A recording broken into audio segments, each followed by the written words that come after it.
Well, welcome out there to this week's edition of Inside the GM Studio, a podcast all about the tabletop RPG hobby. And at 100,000 followers, I will surgically replace my NADS with 2D20. I'm your host, Matt. I'm David. And we got back to finally playing. This has been this was the longest I've gone without playing any games at all. Because I think I went full. And in my normal 2 weeks, I would have played 1, 2, 3, 4, 5, 6 games. Well, You three played games in one. total, but three, twice each. Yeah.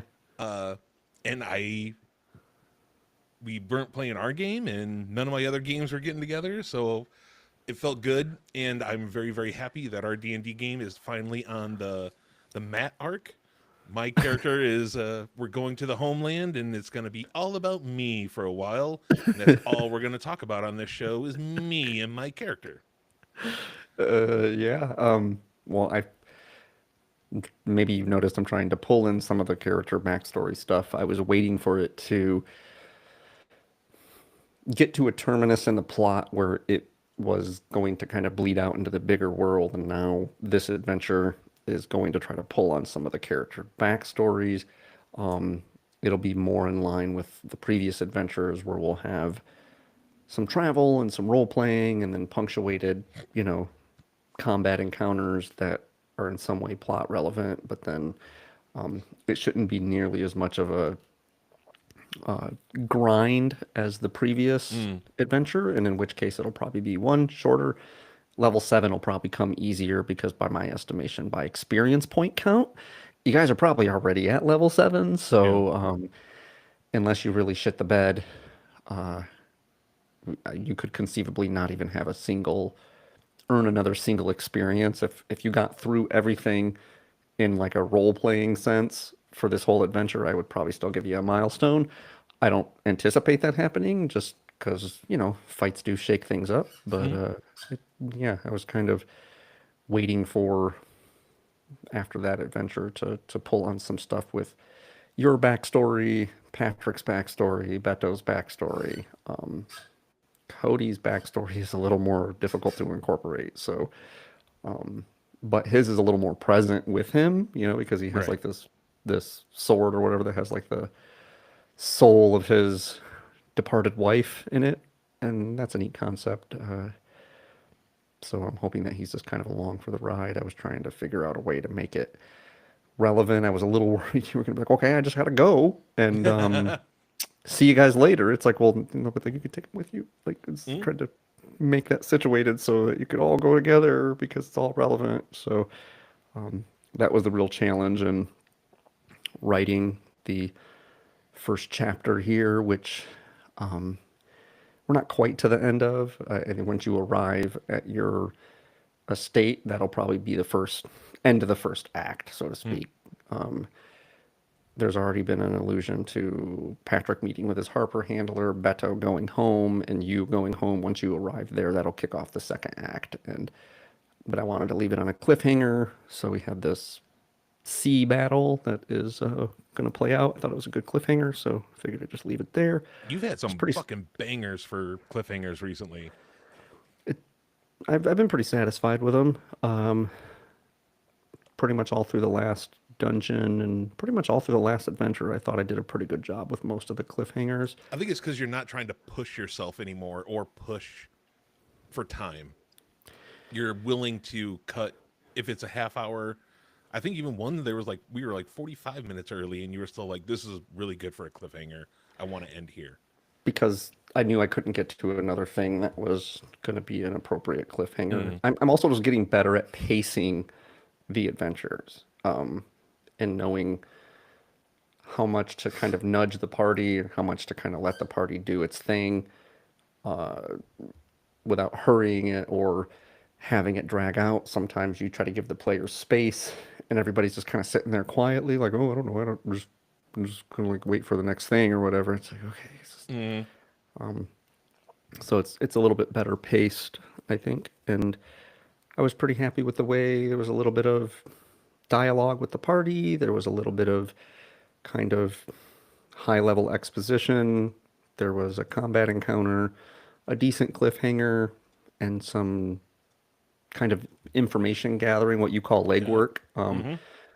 And I thought it was smart to kind of handle that at a higher level where it was just like everybody made checks, told me what they wanted to know, and I'm just going to give you kind of what you collectively know instead of playing each scene out in a way that Yeah. is might have had some opportunity for fun, but it's never fun to like just sit there and listen to someone else have dialogue with an Mm-hmm. NPC. You kind of just get bored. So I tried to, all right, what do you want to know? And then make the roll. And then kind of, I've been doing that as a almost exposition method because like you do the roll and then I don't tell you what you know. Mm-hmm. Like, tell me what you want and tell me what you're trying to get from this interaction, and then do a roll, and then I move to the next person, and then I circle back and tell everybody what they know individually or what you know collectively, and it seems to kind of be a better method for making sure everybody's kind of paying attention to what's going on. Okay. Yeah, I like that. I thought it worked out quite well. I had a really good time with the game yesterday. Uh, because it was a little more my speed sort of thing. There was a lot of Hmm. really good role play exposition, like you said, and it felt like the story, this next chapter that you're going into, it feels like it's already off and rolling to a good start. So yeah, I was very happy with it. Yeah, got into the what is happening pretty quick. I mean, we did that with the last adventure too because it bumped right up against there was no downtime between. And I had toyed with the idea of like maybe I could have them like getting out of the temple and traveling to the nearby area and pushing, seeing if there's any encounters. And I was like, you know what, I'm just gonna cut scene here and just kind of take it in a few days. And there was trying not to bog down too much of the game with the bookkeeping that needs to be there. What spells do you have prepared? What Mm-hmm. Who's attuned to what? Did you need to take care of anything? Prepare any spell scrolls? Brew any potions? Whatever it is you do. But we got through that in pretty timely manner. It probably ate up less than a half an hour of game time, so that was good. All right. Well, we had a couple emails come in Ooh. since the last episode. I thought I'd bring them up for this show here. This first one from Jacob. He is working on some homebrew stuff, and he wants to know how to test it. Okay. Jacob writes, "I'm unsure how to test homebrew content, especially with special effects. I'm thinking of having my level 11 party face a powerful hag coven that once caused the chicken polymorph virus in the Feywild. I want to give, Awesome. yeah, right. I want to give the hags a legendary action to use a modified banishment spell on characters in their line of sight.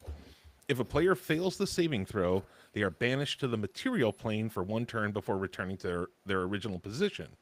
If that position is occupied, they move to the nearest available square. In the past, my homebrew content led to frustrating combat experiences for my players. How can I test this idea before using it in a session? Much appreciated, boys. Thanks, Jacob." Fuck, man, that's a really goddamn good question. Like, how do you have a sandbox for something that doesn't? This is the benefit of having like published materials. It is Mm-hmm. really hard if you're not somebody who can think abstractly. You, Yeah. if you Let's can't see. think abstractly of like how things will play in the game in like an imagination sense because you have a deep understanding of rules, it's really hard to kind of figure out how it's going to play out. You have to be able to envision um, a lot of contingencies. So what you really should be thinking about, or even kind of sussing out, I'm trying not to use that word. Someone recently told me that the word sus is not a very commonly used word. Like, Well, well, it is now, but it's slang. yes, it means like suspect or Yes. suspicious, right? Yeah. But to suss out is to tease out. So I'm going Yeah. to start trying to use that, purge suss out of my vocabulary. What you need to be doing is try to think of things that are the edge case on one end and the other, and then think about it as it relates to the average, right? Mm-hmm. So if you're saying I'm going to let's say you were going to change the dice roll mechanic of D&D. Okay, you go, okay, Now, I want to be able to go, I want to still have it be 20 is the high. So maybe I do a 2d10, but you have to go, okay, what does that do to the distribution curve, right? Sure, the top end is still 20, but now the middle is, there's not an equal chance of getting each number on a d20 as there is on a 2d10, and your minimum is 2 instead of 1 now. So now you have to think through those probabilities, and the same goes for anything. If you're just thinking of the result that you want to have happen within the context of a particular scenario, then that's probably not the best way to think about it, unless that scenario is an edge case or unless it is representative of the average. But often trying to think of things that are the average can get broken when you kind of push them out to the edge, so to speak. Is hopefully this is making sense. Mhm. So try to think through what the edge case is. Like what if you pushed it to its logical terminus and you try to break it, does the rule break? And if it does, then it's probably not a good rule because, rules need to be up and down the spectrum of continuums. And you can run this by just thinking through, or if it's a dice roll mechanic, rolling through several iterations of something. Like, let me just see if I want to know, like, without getting into the odds of like what the distribution of a certain pairing of dice is, it's pretty easy to go, okay, well, on a d20, you have a 5% chance of hitting each number. But what is the percent chance of 3d6? It's like, well, I don't necessarily know that. I can't calculate the odds.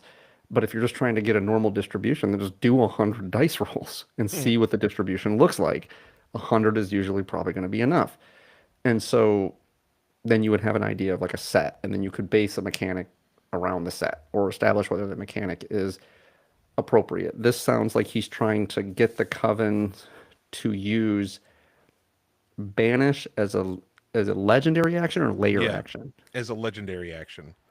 Okay, so then But he what said, you yeah, need to he's not saying it is he's saying a modified banishment spell. So it might not be completely banished, but it is a mhm, legendary action. because it's modified because they're only gone for one. Yeah. I was unclear whether he meant one round or one turn. Because one turn For doesn't make one turn before returning to their original position. so Well, it must be a okay. legendary action takes place on another character's turn. Right. So like that character goes, then when their turn is over, the legendary action happens. It banishes them, presumably, Until their next turn. and they stay gone until the end of their next turn. So they just lose a turn. Right. So the better question to ask would be, what is the purpose of the homebrew?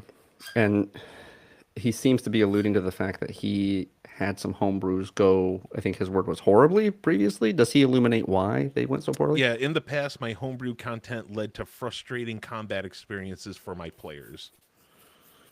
Okay, that's not a lot of detail, but I would suspect if it were frustrating, it's probably because of players' lack of clarity on how it works, Mm-hmm. and it's not specific and concrete enough, and they don't understand what the intent is. So you need to first think through what is the intent of a homebrew rule? Is there something already in the rules that I could be leveraging to get the same intent by just tweaking an existing rule? What am I trying to achieve?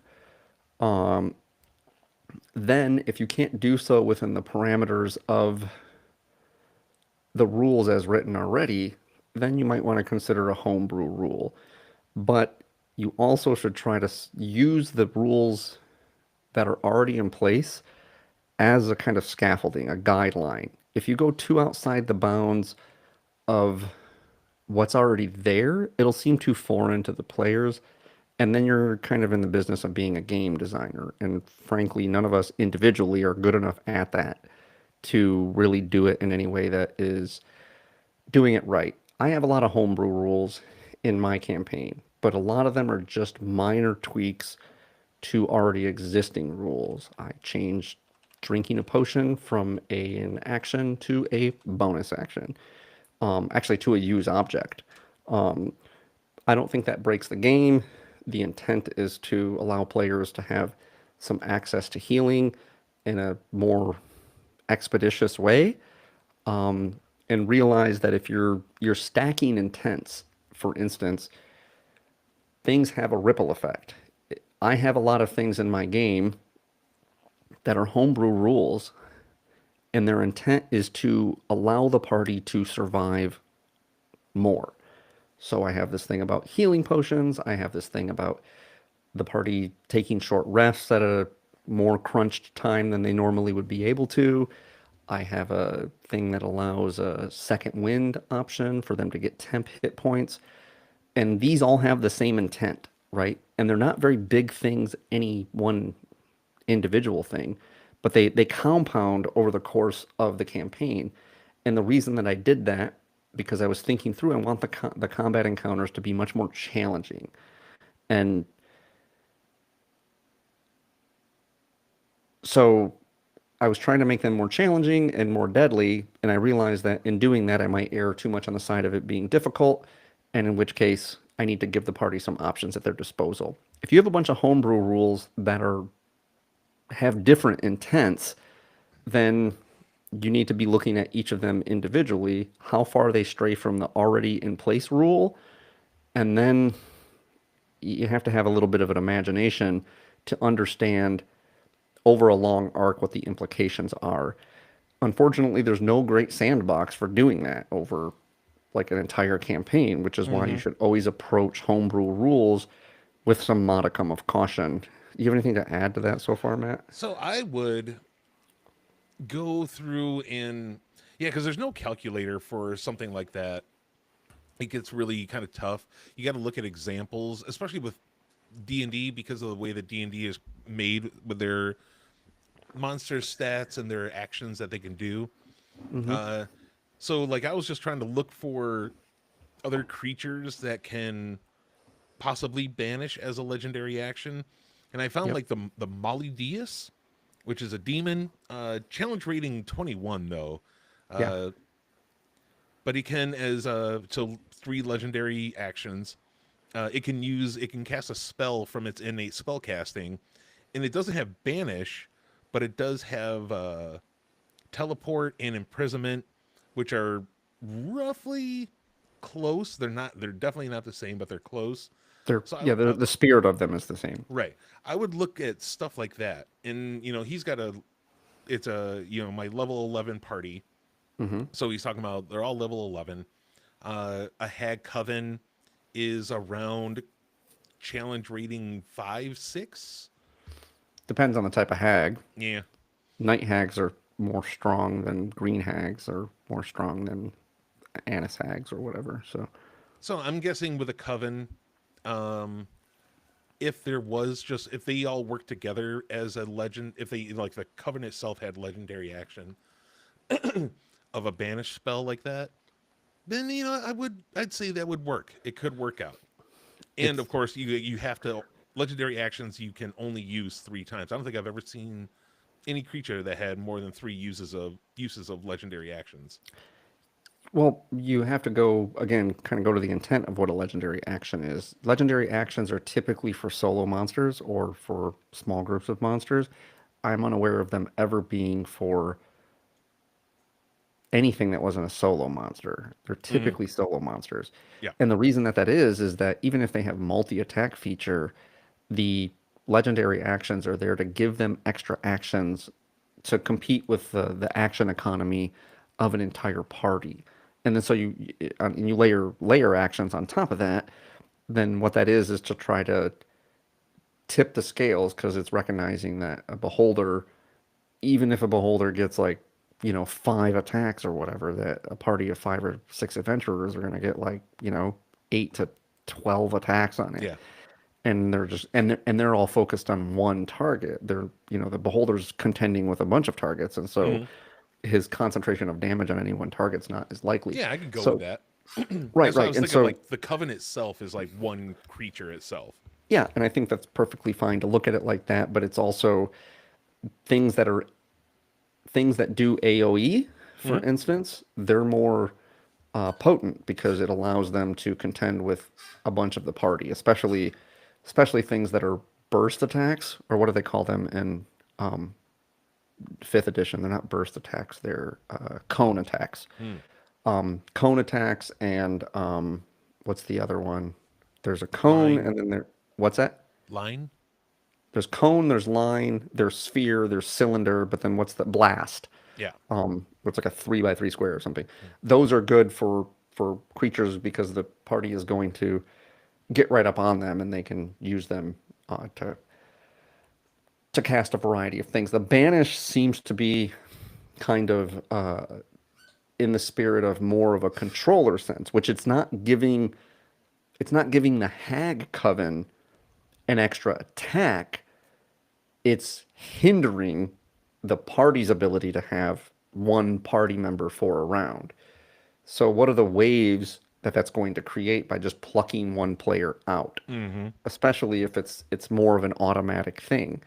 You need to think through those implications. Who can the hags target anybody with a banish spell, or can they only target the character whose turn just ended? That could change things, right? Because if they get three Oh. legendary actions, are they limited to the hags? Like, is it like each hag gets one, or is it like collectively they get three? Mm. And in which case, how do they use them and how are they distributed? But Matt's right. You should probably be looking at things that are kind of similar to the spirit that you want within the relative challenge rating that you're looking toward. Yeah, at least that'll give you like a baseline. And if something is too far outside the challenge that you're setting forth, like Matt's saying that I'm unaware of any monsters that have the ability to banish, especially on off turn. That Mm-hmm. that that's a pretty potent ability because you're not using up an action. You're just doing it at the end of another character's turn. It's not even using your reaction. So is the goal to make the encounter more difficult? Are you just creating this homebrew for this one combat encounter? That seems like it's probably um not really worth doing because you're just creating a one-off situation. You might want to just consider building a different encounter or building a monster up from scratch that is more equivalent with the challenge rating that you want. And in that way, you can pull from a variety of sources. You go, okay, I want the Hag Coven to be more difficult. And so I'm going to add these legendary actions in, but you don't really have any like way of knowing how that's going to play out or how much more challenging it's going to be Yeah. without some sort of sandbox to play with it in. And that's really hard to kind of to tease out if you don't know what the implications are. Like, should I consider this a +2 to their challenge rating by getting, you know, legendary actions? I mean, most monsters below, I'm unaware of any legendary action monsters that are below like a challenge level 13. Mm. And that's probably on par with what a level 11 party would be doing, like a solo monster challenge 13, 14, 15, somewhere in there, depending on how incompetent your party are. Yeah, and as a legendary action, being able to just cast a spell that's on your spell list, that's pretty powerful. Right, but if it's a modified version, then is it what is the saving throw? What's the purpose Mm, of modifying it? Is it to nerf the banish spell? So it's like now yeah. you're bolstering a monster's capabilities and you want there to be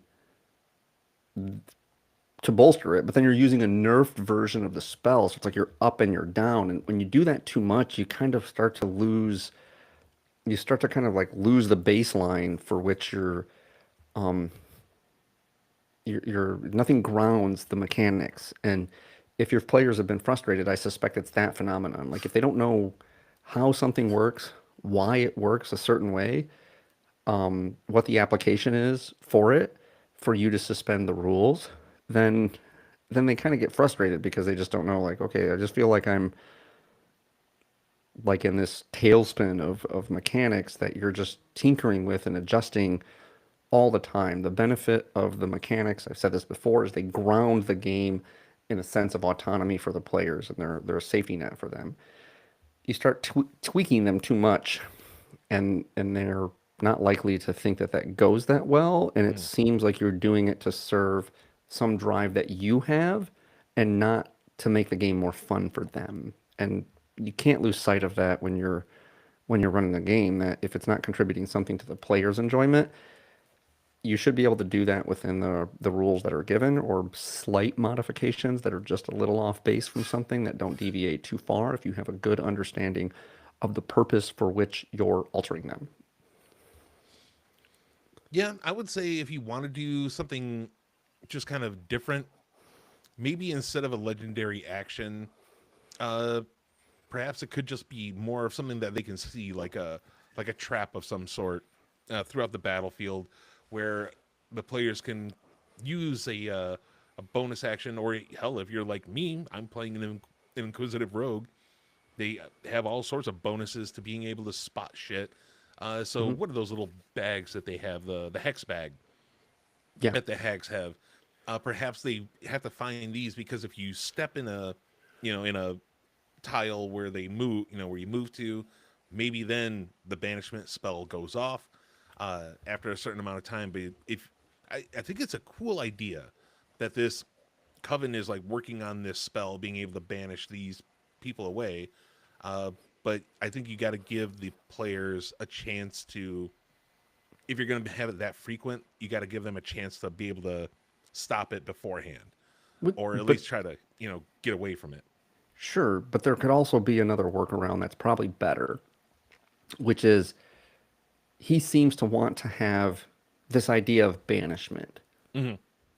And that is a cool idea and probably is in line with the whole theme of a hag. But he doesn't want to use the banishment spell because it's probably too potent, and he doesn't want to like make that challenging.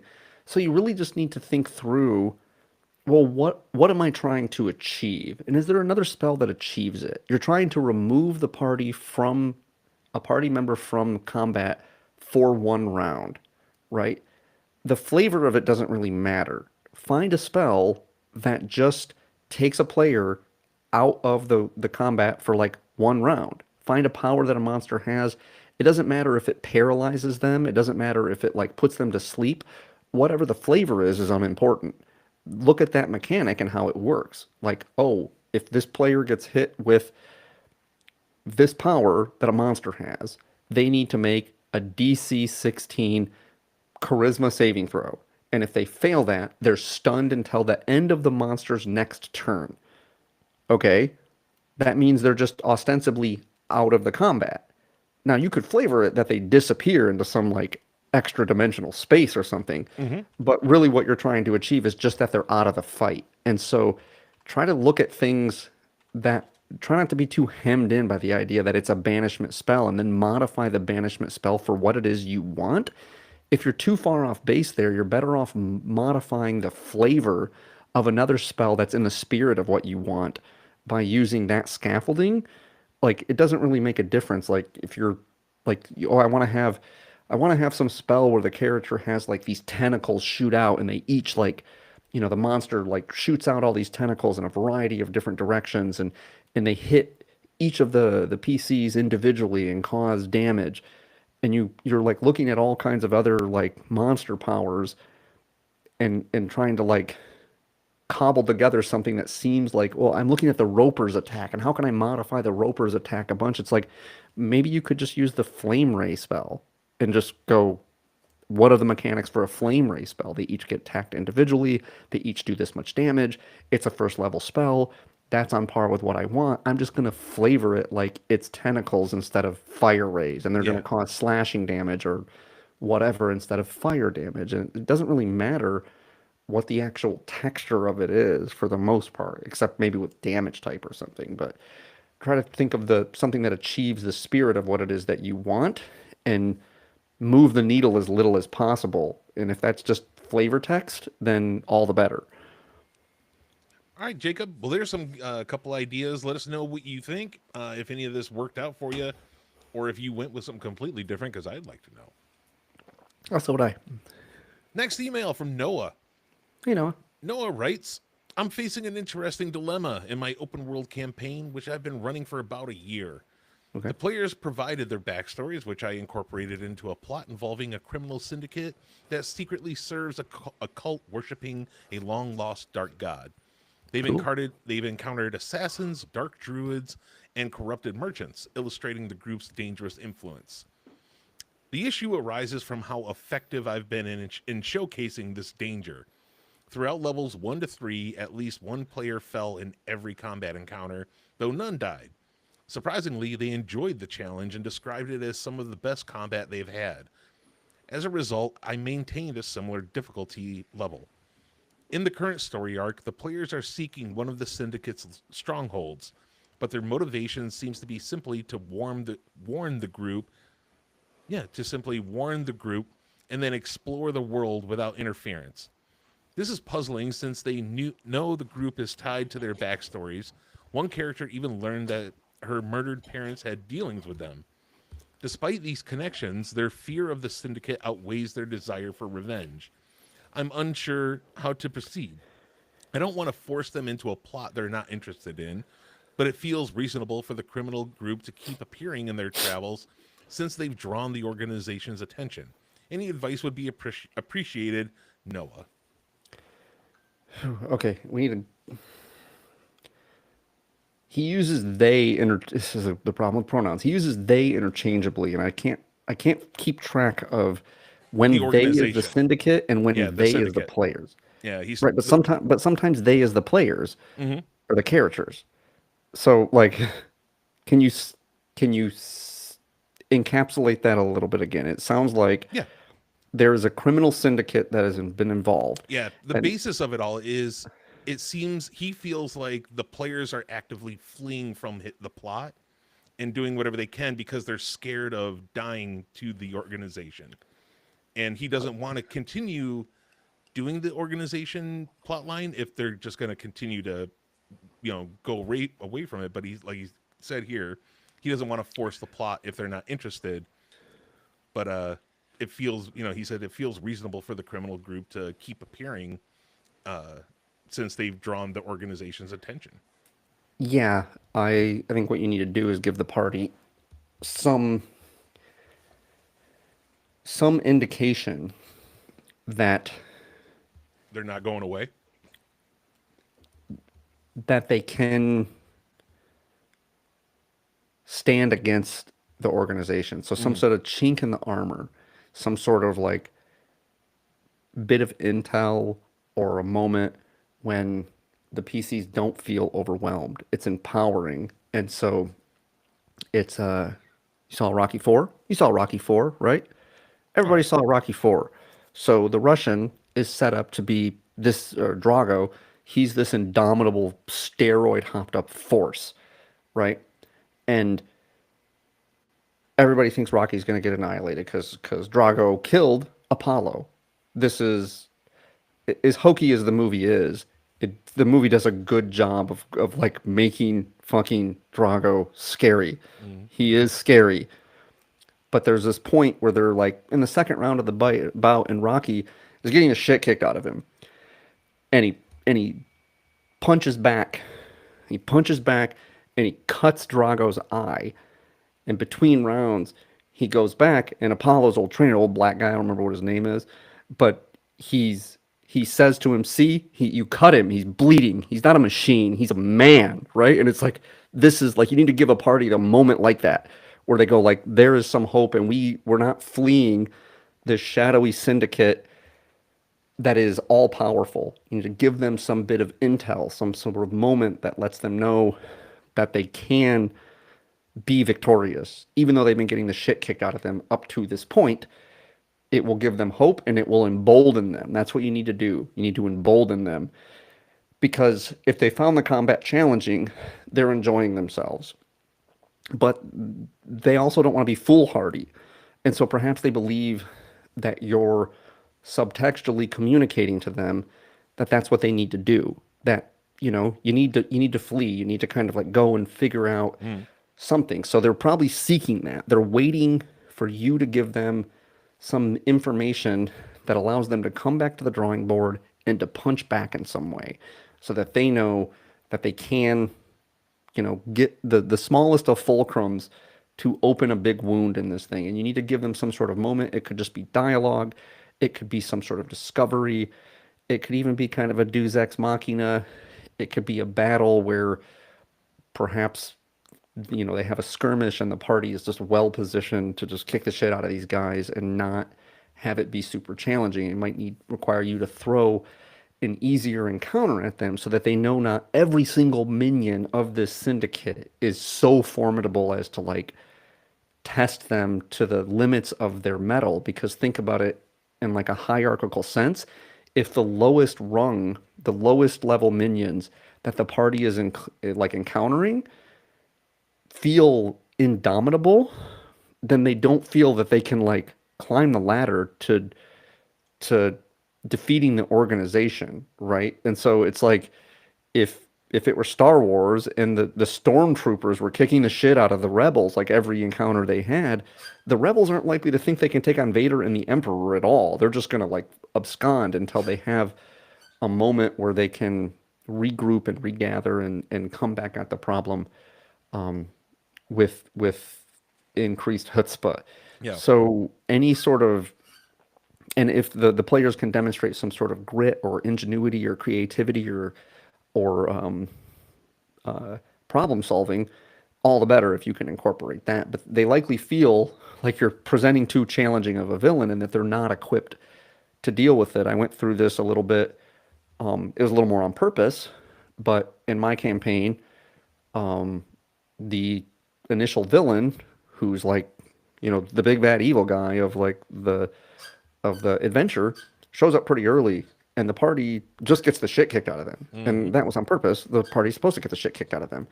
And then the second go around, the party is a little better prepared because they've gained some levels, and so it goes differently. And so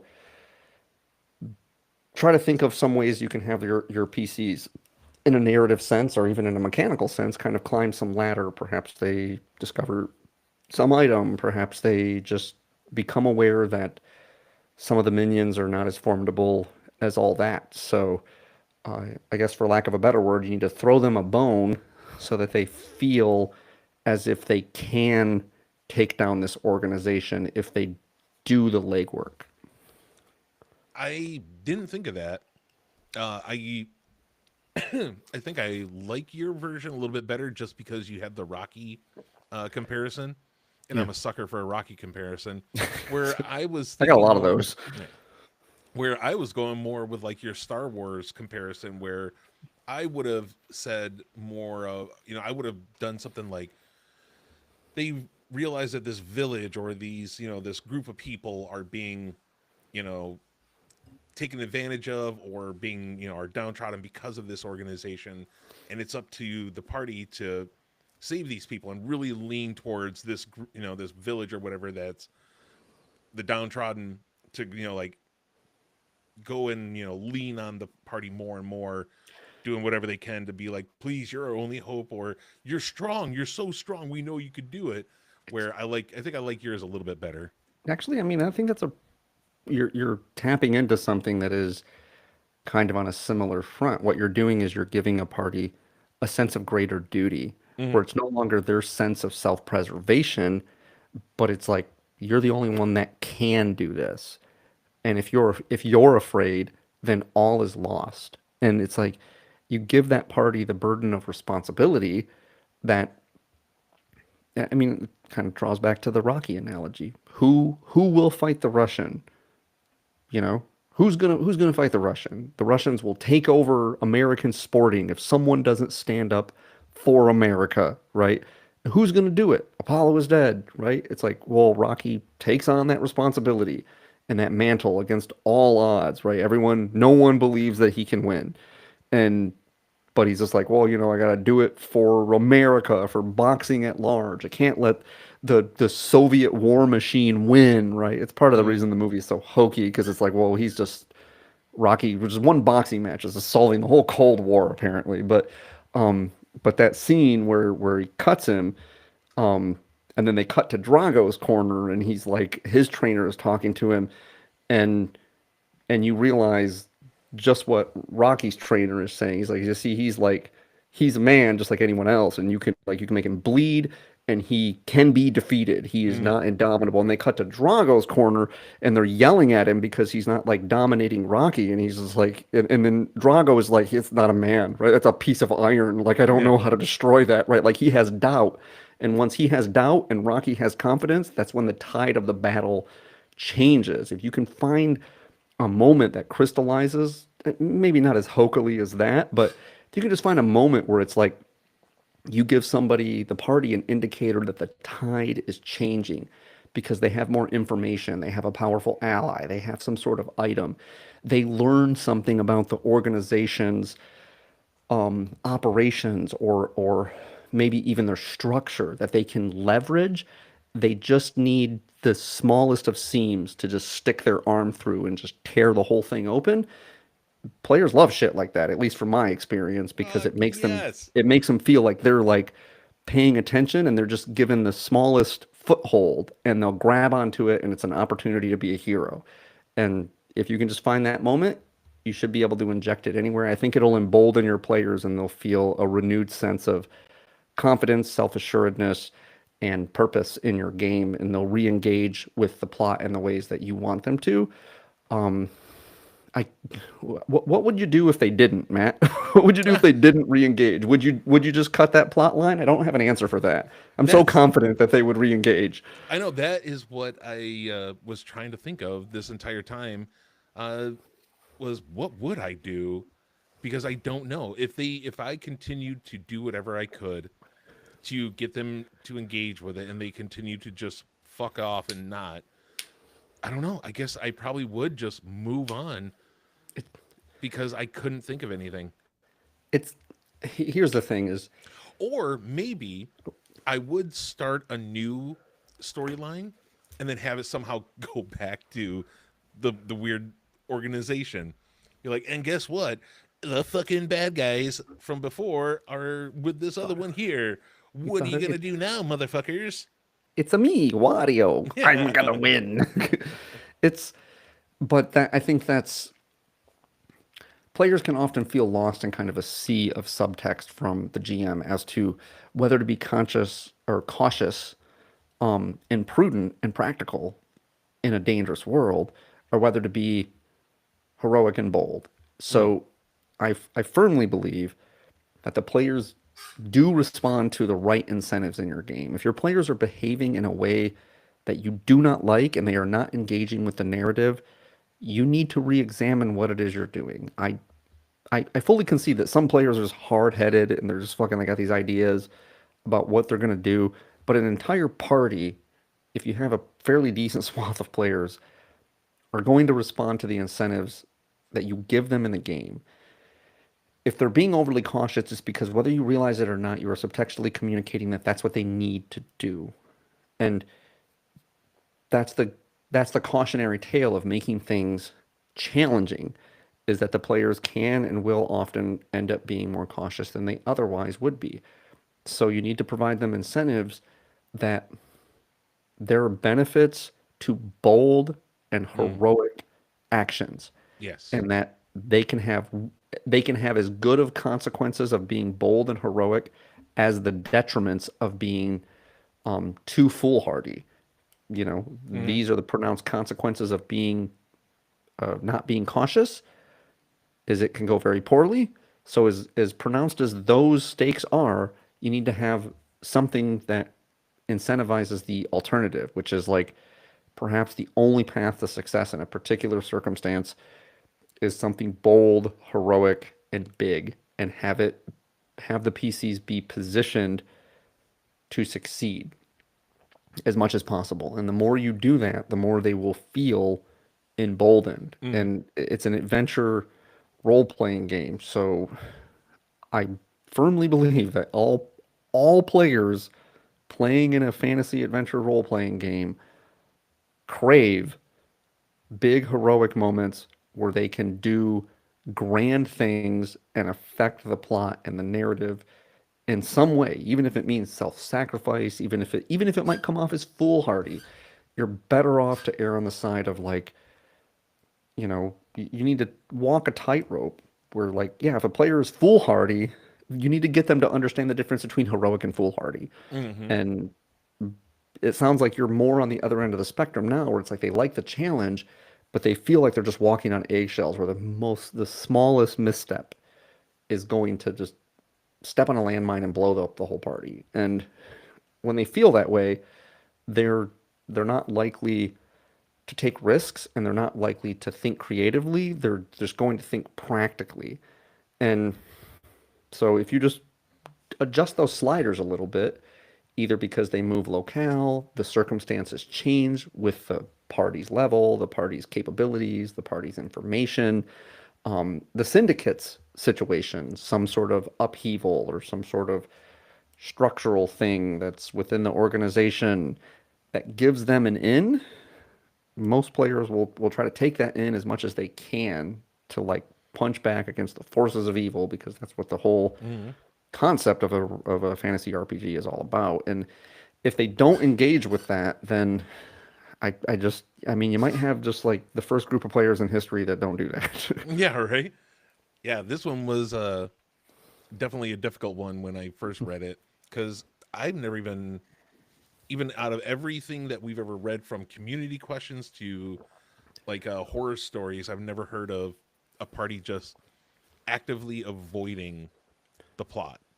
Like, I know that they've taken other roads to it, but just actively avoiding it because of fear of maybe dying. But That maybe they is don't know that that's the central plot. Maybe they think that that's just like an impediment to the central plot. very And true. so they might not be aware of, you need to give them the responsibility of, like Matt said, it's a very good tactic to go, if you don't solve this, no Hmm. one can, Yeah. right? And then if you, that will likely boost the party's ego, because they will feel a sense of obligation to the NPCs in the adventure. The whole community is counting on them. And if you can show the consequences of their fleeing and their failure to protect the innocents or whatever, show the fallout of their cowardice. Yeah. That's usually the best way to get somebody to try to behave heroically, is to show the fallout of their cowardice, and burden them with that responsibility, and then show them subtextually that they are capable, that others believe in them, and it'll get them to believe in themselves. Yeah, we have a whole episode on consequences where things like this come up. And I know that it can be a little weird that all of a sudden, just start destroying things, and the party, because of the fear that they want to deal with it, aren't still don't want to do anything. And yeah, there's just so much you can do. But possibly consequences in that way might give them that little boost to actually go and try to confront this organization. But I think I'm going to take a cue from or a page from David's playbook, and I'm going to leave it on a very good cliffhanger here. As these two emails helped us out very much, and I hope that more of you out there want to send us some emails. Send it to inside the GM studio at gmail.com. Let us know what you think. You got any questions for us? Write in, ask us. We love to answer this shit. And sometimes there's questions that we don't even know the answers to. Really, we kind of work it out. That's the fun part. Nothing, bro. I know the answers to all. Hell yeah. Or if you want to come over every Sunday at, 9 p.m. Eastern at twitch.tv/inside the GM studio and watch us live, you can do that as well. And please, like, subscribe, follow, do all that shit. But for this week, for Inside the GM studio, I'm your host, Matt. And I am David. A good night.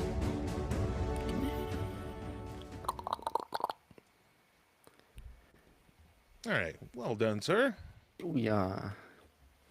Yeah, it dawned on me. You sat down. I was like, I